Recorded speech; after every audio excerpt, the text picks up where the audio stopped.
हमारे देश में आजादी के 62 साल के बाद भी 3 लाख गांव अंधेरे में डूबे हुए हैं, जहां बिजली नहीं है। आजादी के 62 साल के बाद भी 2.5 से 3 लाख गांव में सड़क नहीं है, चलने की व्यवस्था नहीं है।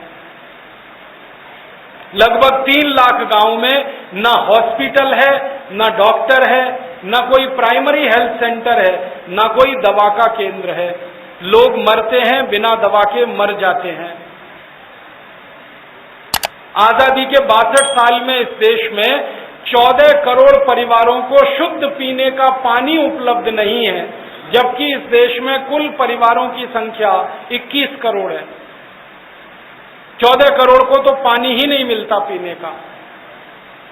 इस देश में एक एक बाल्टी पीने का पानी लाने के लिए करोड़ों घर की माताओं बहनों को 3-3 घंटे सड़क पर कहीं लाइन में खड़े होना पड़ता है, या 2-2 किलोमीटर चल के 1-2 बाल्टी पानी लाना पड़ता है। इस देश के पुलिस थानों में आजकल सबसे ज्यादा मुकदमे दर्ज होते हैं, वो पानी के लिए मारपीट के हैं। मुझे पहले पानी मिले या तुम्हें पहले पानी मिले, पीने का शुद्ध पानी नहीं। लगभग 15 करोड़ परिवार इस देश में ऐसे रहते हैं जिनकी माताओं बहनों को सुबह शौच जाने के लिए संडास घर की व्यवस्था नहीं है। आजादी के 62 साल उनको अपने दैनिक जीवन के सबसे महत्वपूर्ण कार्य को पूरा करने के लिए किसी सड़क के किनारे बैठना पड़ता है, और बार बार मेरे जैसे लोगों की दृष्टि पड़ने पर उठना पड़ता है, फिर बैठना पड़ता है। वो दृश्य देखने लायक नहीं होता। आजादी के 62 साल के बाद 50% से ज्यादा बच्चे इस देश में स्कूल नहीं जा सकते, क्योंकि माता पिता के पास पढ़ाने के लिए पैसे नहीं है। आधी आबादी निरक्षर है इस देश की। 65% आबादी हमारे देश की किसी भी तरह की चिकित्सा नहीं ले सकती, क्योंकि उनके पास पैसे नहीं है। ना एलोपैथी की चिकित्सा ले सकते हैं, ना होम्योपैथी की, ना आयुर्वेद की, ना बायोकेमिक्स। और इससे भी ज्यादा अफसोस इस देश में यह है कि हर साल जितने बच्चे इस देश में पैदा होते हैं, उनमें से आधे बच्चे मां का दूध नहीं मिलने के कारण मर जाते हैं, क्योंकि मां के शरीर में दूध नहीं बनता, क्योंकि मां को खाने के लिए पोषक अन्न नहीं मिलता। ये आजादी के 62 साल के भारत की तस्वीर है। इस भारत देश में आजादी के 62 साल के बाद हमारी सरकार ने एक रिपोर्ट अभी निकाली थोड़े दिन पहले, अर्जुन सेन गुप्ता कमीशन रिपोर्ट। उस रिपोर्ट में ये कहा गया कि 84 करोड़ भारतवासियों की एक दिन की आमदनी 20 रुपए से कम है। माने 84 करोड़ भारतवासी हर दिन 20 रुपए भी खर्च नहीं कर सकते। 50 करोड़ भारतवासी हर दिन 15 रुपए खर्च नहीं कर सकते। 25 करोड़ भारतवासी हर दिन 10 रुपए खर्च नहीं कर सकते, और 15 करोड़ भारतवासी तो एक दिन में 5 रुपए भी खर्च नहीं कर सकते। इतनी गरीबी में डूबा हुआ देश है। आप बोलेंगे तो 62 साल में हमने कुछ विकास ही नहीं किया। हाँ, किया है। भारत के 3-3.5 करोड़ लोगों का बहुत विकास हुआ है पिछले 62 साल में। 3 से 3.5 करोड़ लोग हैं। ये कौन लोग हैं? ये वो लोग हैं जिनको टीए मिलता है, डीए मिलता है, एचआरए मिलता है, जिनको सैलरी मिलती है, और इन्फ्लेशन बढ़ने के बाद सैलरी बढ़ती है। हर पे कमीशन के बाद उनकी सैलरी बढ़ती है, और उन 3.5 करोड़ लोगों की बल्ले ही बल्ले है। उनको कोई दुख और तकलीफ नहीं है। उनमें से आप हैं, उनमें से मैं भी हूं। ये 3.5 करोड़ लोगों का बहुत विकास हुआ है। इतना विकास हुआ है कि आजादी मिलने के समय इन 3.5 करोड़ सरकारी कर्मचारियों को 250-300 रुपए की पगार मिलती थी। अब उनको 90,000 रुपए महीने का वेतन हो गया 6 पे कमीशन के बाद।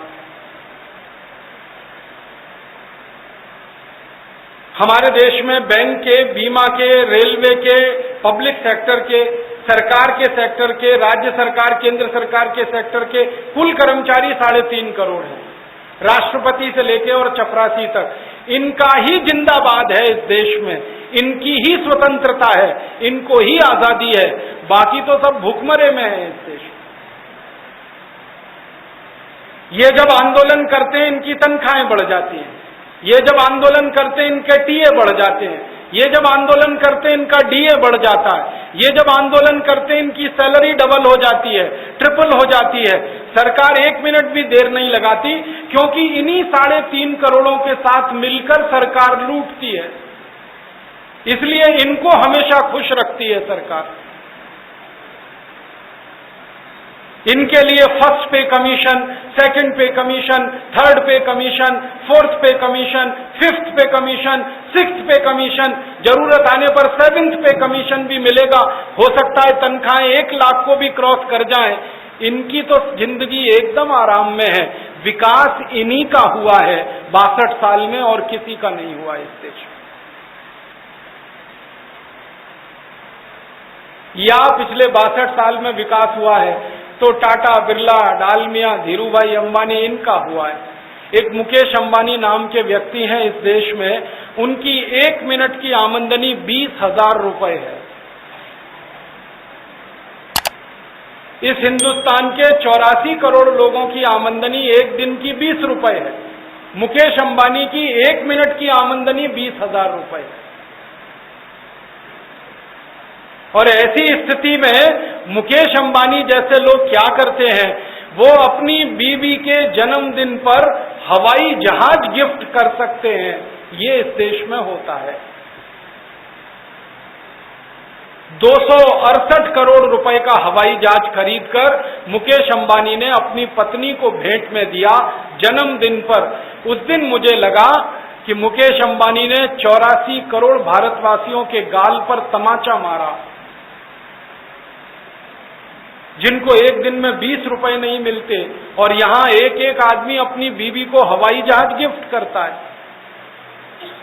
उस दिन मैंने सोचना शुरू किया तो मुझे लगा आजादी मुकेश अंबानी को मिली है, आजादी अनिल अंबानी को मिली है, आजादी टाटा, बिरला, डालमिया को मिली है, आजादी 300 घरानों को मिली है, आजादी 3.5 करोड़ सरकारी कर्मचारियों को मिली है, जिनको 6 पे कमीशन हो गया है, जिनके टीए डीए बढ़ते जा रहे हैं।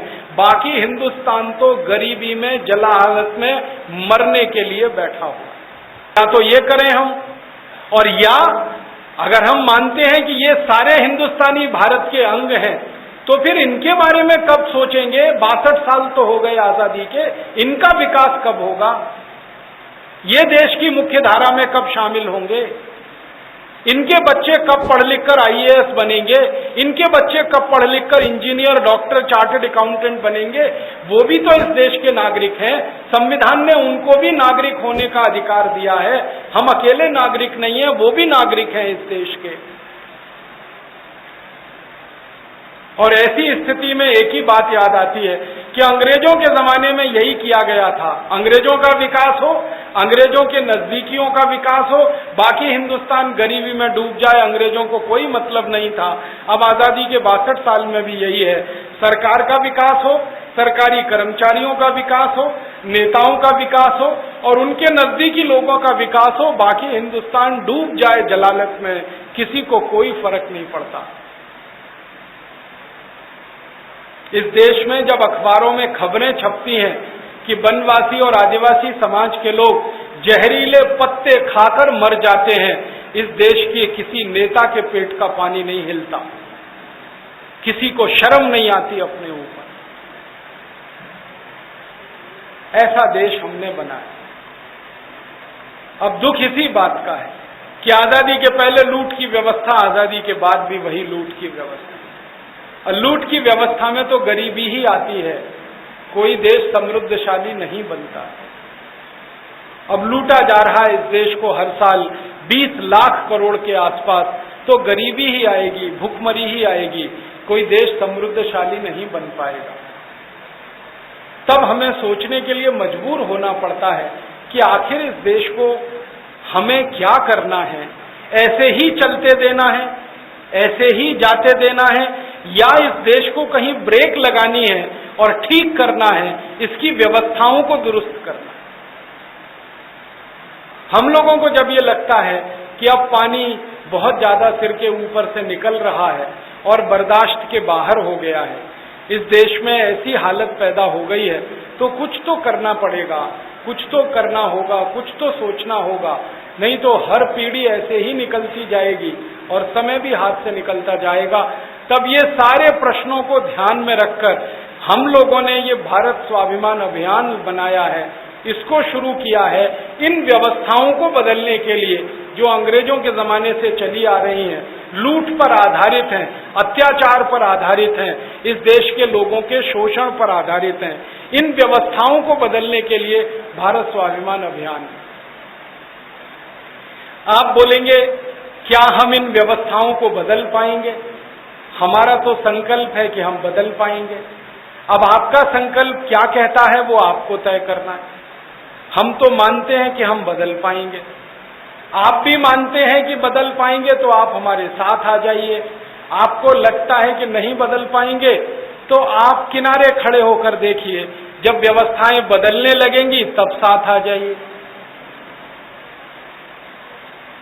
हमारे देश में जब 1942 का आंदोलन हुआ भारत छोड़ो, तो गांधी जी से बहुत लोग पूछते थे क्या अंग्रेज भारत छोड़ देंगे?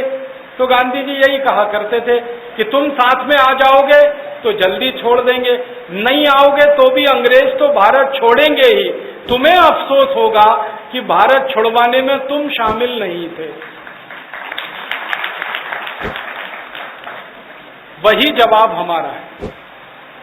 अब गांधी जी को अगर इतना आत्मविश्वास था कि अंग्रेजों से भारत हम छुड़ा लेंगे, तो हमको ये विश्वास है कि इन काले अंग्रेजों से भी हम इस भारत को छुड़ा लेंगे।